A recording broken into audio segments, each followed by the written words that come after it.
Welcome to Crisis in Perception, where we examine the systems shaping our world, one book at a time. So today, we're exploring the course system that completely restructured the modern American university, drawing from the collection The Cold War and the University. Think of this as a short, structural entry point for understanding how a global conflict permanently retooled the entire engine of knowledge. Okay, let's just dive right in. We tend to think of a university as this open space for inquiry, right? But its modern form was actually forged in the crucible of a very specific geopolitical conflict. This question right here is going to guide our entire exploration, because this wasn't some slow, gradual evolution. Nope, this was a radical redesign, and it was driven by a brand new and very urgent reality.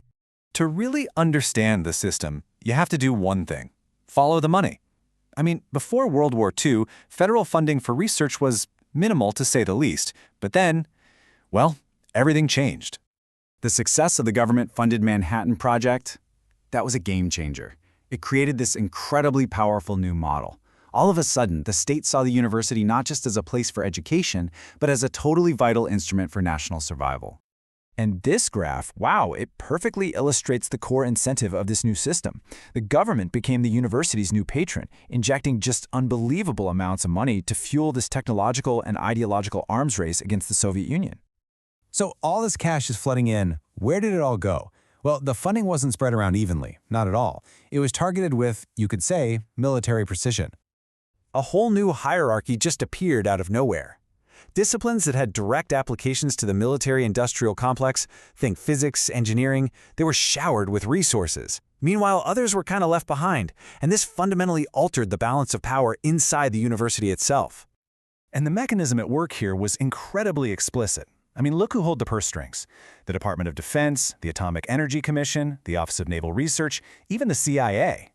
Research became completely inseparable from the national security state.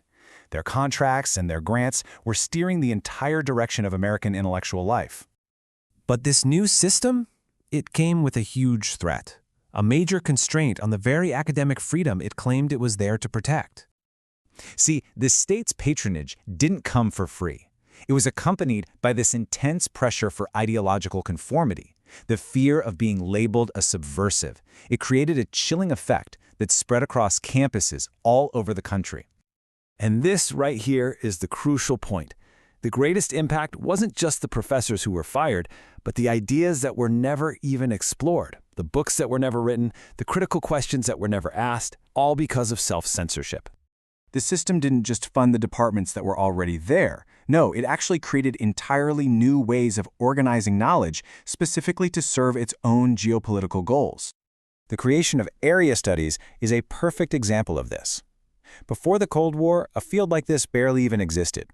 But afterward, it became a cornerstone of the university, and it was designed explicitly to produce intelligence for the state. This quote, it just reveals the whole underlying logic, doesn't it? The world was seen as a chessboard, and the university's new role was to provide the knowledge needed to play that game and to win it. So this brings us to the legacy of this whole system, the link to our current crisis in perception. Because the changes that were made during the Cold War, they weren't temporary. They became permanent. The Cold War fundamentally shifted the answer to this question. It reoriented the university towards the needs of its powerful new patron, the national security state. And that's a shift that continues to influence its priorities to this day.